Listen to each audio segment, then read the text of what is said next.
Okay. Oh, man. It's tough. This is tough. This is a tough thing.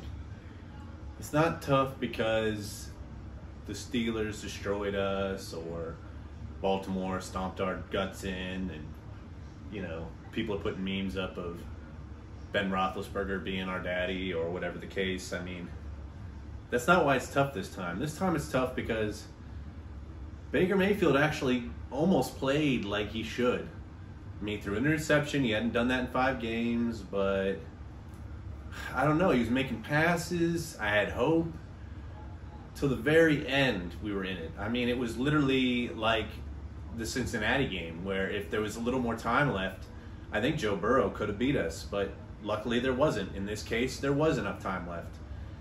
And Justin Tucker is amazing. I really wish we would have iced the kicker, but apparently we're an analytics team. That's why we went for that 2-point conversion. We somehow know that icing the kicker isn't usually a better thing to do, so we just didn't do it or something. I mean, I don't know. The way we normally start these is the classic Browns moment. So let me get started on something first off. Stewart, of all of the people on our defense, is he's just worth getting off the field at this point. As you remember in my last classic Browns moment, he committed a penalty when he absolutely didn't need to. We could have just walked off the field, but he kept them on the field. In this game, basically, he was committing penalty after penalty in the early part of the game. I mean, literally just could not stop committing penalties. It was amazing. I mean, I don't know. I don't know what this guy's thinking. I mean, literally, so I took a few pictures of this play on my TV for you just to show you, but look at this on display. So you got Mark Andrews over here. He's just looking like he's maybe going to break out. But, I mean, Lamar Jackson is running for his life, so really you don't need to have any kind of real play happen here. You just need to kind of contain this play. And you have Stewart here. He's just standing. I mean, he's watching the quarterback. He's trying to figure out, okay, is the quarterback going to run? I don't know if you noticed, but there's about 3 people in between him and the quarterback. So, I mean, he doesn't really need to worry about containing the quarterback so much as he does need to contain the receiver, Mark Andrews. But now, as you watch the play develop here in this next screenshot, looks like he's still looking straight at Lamar Jackson. What is he doing that for? Plenty of people up there. All he needs to do is play coverage. You got this guy right behind him here who's running all over the place trying to make sure he covers all the receivers. I mean, he's doing his job just fine. If Stewart would just figure out how to get turned around and make sure Mark Andrews doesn't get behind him, this would never happen. Unfortunately, it happened. That's where we're at. Stewart's terrible.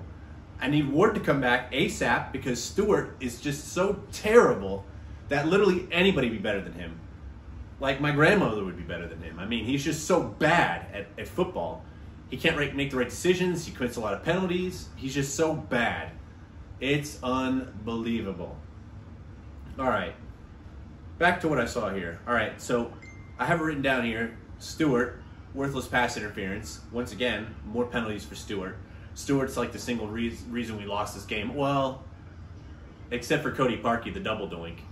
He somehow can't kick easy field goals either. I mean, Justin Tucker, Mr. Automatic, we knew he was going to hit his field goal. But Cody Parkey, nah, can't be bothered to hit his field goal. So, unfortunately, we lost by a field goal, or really actually 5 points because of that last play. But we wouldn't have needed to do that if the game was tied. And, in fact, we went with the analytics and we scored 2 points. So, really, I thought in some way we were going to somehow come out with like a 1-point lead there. But I don't know. Lamar Jackson went from being unstoppable to stoppable to unstoppable again. Was he trying to have a Larry Bird moment here?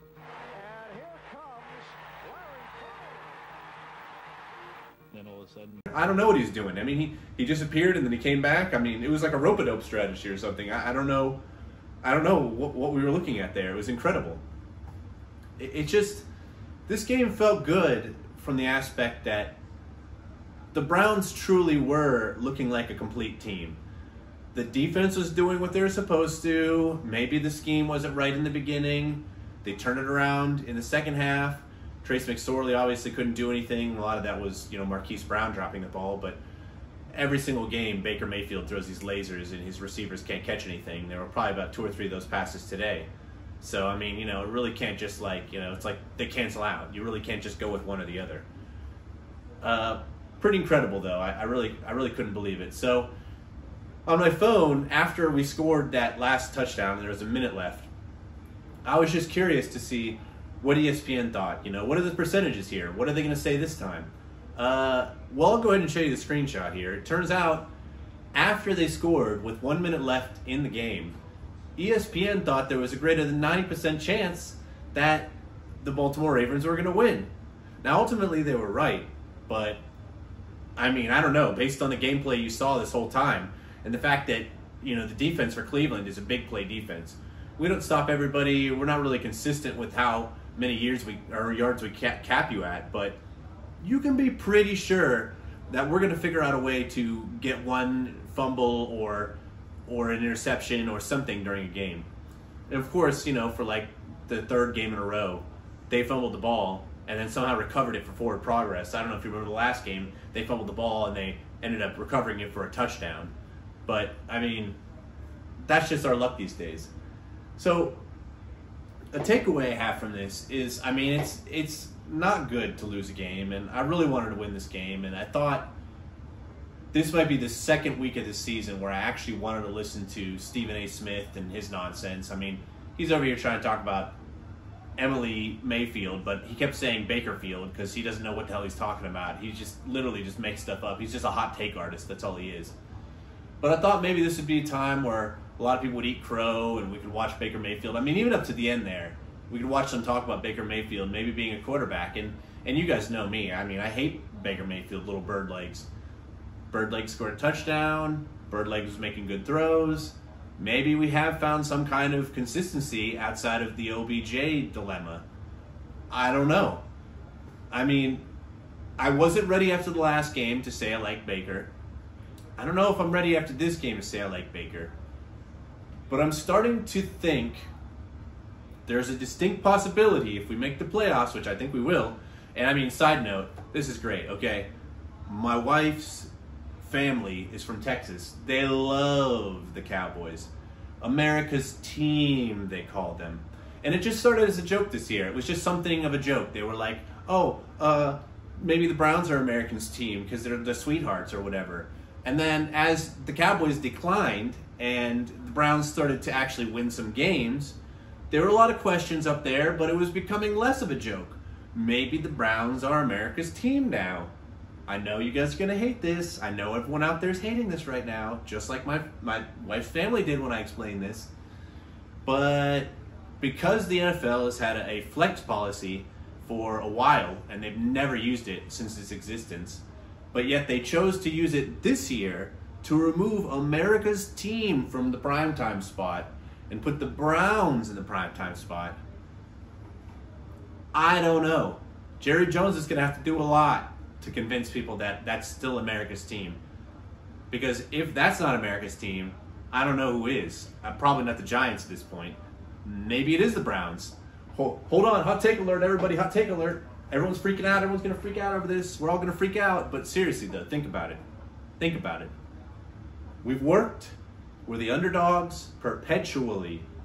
And this might be the time where we finally look cohesive for more than 1 or 2 games. And I don't know, you know, it would be cool to be competitive against the Steelers in the end of the year. Unfortunately, without this win, it's going to be a lot harder to be competitive with them. But a win would go a long way. And they're looking old, and we're starting to see the dink and dunk offense that Ben Roethlisberger has going for him. He's got to get it out quick. He got hit one time. The guy looked like his rib had exploded in with his body. So, I mean, I think he's got problems there that they're not talking about. If we can get to him quickly, if Myles Garrett can be healthy for that game, but we really just got to win one more. You know, let's win against the Giants, and I think that should be good enough to be within the wild card. I mean, it'd be good to obviously get 2 wins. The Giants and the Jets wouldn't be too much to ask, literally, since the Jets can't figure out how to find their ass with both hands. But, I mean, you know, here we are. It's 2020. I don't know what the hell's going to happen anytime. This could be the Jets finally getting their first win against the Browns, and we're over here crying in Factory of Sadness again. I mean, I really hope not, but anyway, good things to take from this game. So if you're a Browns fan out there, I don't want to hear about this being a loss and whatever. You know, it was a close game. I don't love it. It's a tough loss, but man, you got to be happy about how we looked out there. I mean, we were throwing the ball and we were making the passes. Baker Mayfield didn't have the highest completion rate that he's ever had, but at the same time, some of that was just drops. You're going to have that. Next couple of games, we have to just practice some things, refine what we got going on. I think by the time we get to the Steelers, we could really be in a good position to actually play them. If they keep stumbling, we could be even better. Indianapolis, second best defense in the NFL. So really, there could be some things there, as long as they get after Ben Roethlisberger. But we'll see, guys. I don't know. But this was actually a pretty exciting game for Monday. I'm glad that the Browns didn't just get stomped on. This is really sort of some hope for the future, I guess. We'll see.